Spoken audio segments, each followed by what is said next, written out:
Hello everyone, मेरो च्यानलमा यहाँलाई स्वागत छ। यस भिडियोमा म बनाउँदै छु कुरकुरे चिकन। जुन बनाउन हामीलाई चाहिन्छ बोनलेस चिकन र यसलाई यसरी स्लेन्डर पिसेसमा काट्नु पर्दछ।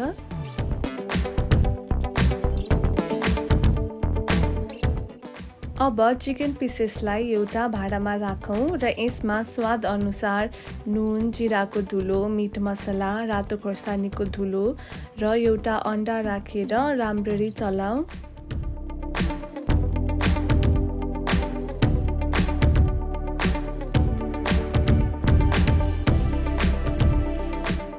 र पकाउनु भन्दा अगाडि हाफ एन आवर यसलाई यतिकै राखिदिनु होला। हाफ एन आवर भइसकेपछि चिकन पिसेसलाई ब्रेड क्रम्सले कोट गर्नेछौँ। ब्रेड क्रम्स पनि हजुर घरमा सजिलै बनाउन सक्नुहुन्छ। जुन बनाउन टोस्टेड ब्रेडलाई मिक्सरमा मिक्स गर्नुहोस्। अब प्यानमा तेल तताऊ र चिकन पिसेसलाई लो फ्लेममा फ्राई गरौँ।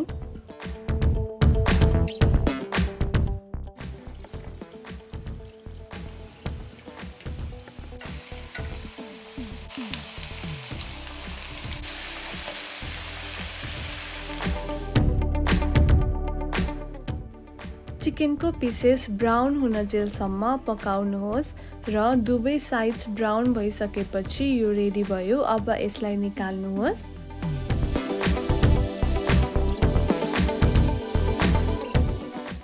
यसरी हाम्रो कुरकुरे चिकन रेडी भयो। अब हजुरहरू पनि यसलाई घरमा बनाएर केचपसँग इन्जोय गर्नुहोस्।